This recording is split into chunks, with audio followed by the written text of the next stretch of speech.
ATM machine आज हमारी रोजमर्रा की जरूरतों में से एक है। एटीएम आज के समय में हर एक की जरूरत है और इसका इस्तेमाल आप पैसे निकालने के लिए कभी भी कर सकते हैं, चाहे बैंक खुला हो या बंद। आइए अब हम आपको एटीएम द्वारा पैसे निकालने की विधि बताते हैं।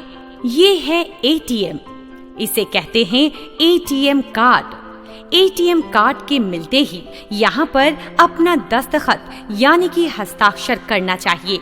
ये कार्ड बहुत ही महत्वपूर्ण है और इसके साथ मिलने वाली एटीएम पिन को कभी भी किसी को नहीं बताना चाहिए। आइए अब समझते हैं एटीएम कार्ड का उपयोग कैसे किया जाता है। ये है एटीएम मशीन, ये है एटीएम स्क्रीन और ये है कीपैड। इसे कहते हैं कार्ड स्लॉट। यहाँ कार्ड को डालकर खींचना होता है यानी स्वाइप करना होता है, या फिर अगर मशीन दूसरी तरह की हो तो यहाँ से कार्ड अंदर चला जाता है और चुनी गई सेवा की प्रक्रिया पूरी होने पर ही बाहर निकलता है। ये कैश डिस्पेंसर है, यहाँ से नकद निकलता है। और ये है रिसिप्ट जनरेटर, यहाँ से लेन देन की रसीद बाहर आती है। अब जानते हैं रुपए निकालने की विधि। एटीएम कार्ड को यहाँ इस खांचे में डालते हैं। हमेशा याद रखिए, एटीएम कार्ड का अगला हिस्सा ऊपर की ओर होना चाहिए। कार्ड के अंदर जाते ही आपका नाम इस स्क्रीन पर दिखेगा और मशीन आपसे आपका पिन नंबर मांगेगी।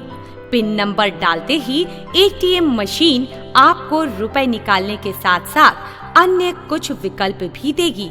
आप अपने जरूरत के अनुसार इनमें से एक विकल्प चुन सकते हैं। चलिए हम चुनते हैं कैश विड्रॉल यानी कि नगद निकासी। इसके चुनते ही मशीन आपको विभिन्न प्रकार के बैंक खातों के विकल्प देगी, जैसे कि चालू खाता, बचत खाता या केसीसी खाता। अब अगर सेविंग अकाउंट्स यानी कि बचत खाता है तो हम इन विकल्पों में से इसे चुनेंगे। इसके बाद जितनी राशि निकालना चाहते हैं वो टाइप करेंगे। मशीन आपको लेन देन की रसीद के लिए हाँ या ना का विकल्प देगी। अगर आपको लेन देन की रसीद चाहिए तो आप हाँ चुनें और अगर आपको लेन देन की रसीद नहीं चाहिए तो नहीं चुनें। आइए अभी के लिए हम यस यानी कि हाँ चुनते हैं। इस प्रक्रिया के पूरा होते ही मशीन से सबसे पहले नगद निकासी होगी। इसके बाद लेन देन की रसीद बाहर आएगी और फिर एटीएम कार्ड बाहर आएगा। दो बातों का ध्यान अवश्य रखना चाहिए। रुपयों के निकलते ही उन्हें जरूर गिनें और कार्ड को बाहर आ जाने के बाद उसे लेना ना भूलें। देखा कितना आसान है एटीएम से रुपए निकालना।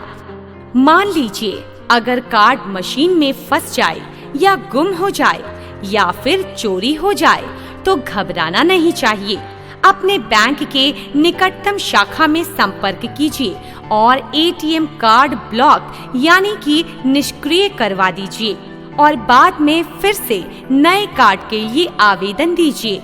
ऐसी किसी भी आवश्यकता के लिए एटीएम सेंटर यानी केंद्रों पर दिए गए निःशुल्क नंबरों पर भी बैंक से संपर्क किया जा सकता है। कुछ बातों का हमें ध्यान रखना चाहिए, ये हमें कई परेशानियों से बचा सकता है। कभी भी एटीएम कार्ड किसी को नहीं देना चाहिए। एटीएम पिन किसी को भी नहीं बताना चाहिए। एटीएम मशीन का उपयोग करते समय अपरिचित से कोई भी मदद नहीं लेनी चाहिए। मोबाइल नंबर को बैंक में पंजीकृत करवाना ना भूलें, जिससे समय समय पर आपको बैंक खाते से संबंधित नई जानकारियां आपके मोबाइल पर मिलती रहे। एटीएम कार्ड आपके जीवन को सरल बना सकती है अगर आप इसका सही तरीके से इस्तेमाल करें। आधुनिकीकरण हमें लाभ पहुंचाता है, हमें इससे डरना नहीं चाहिए, इसे अपना लेना चाहिए।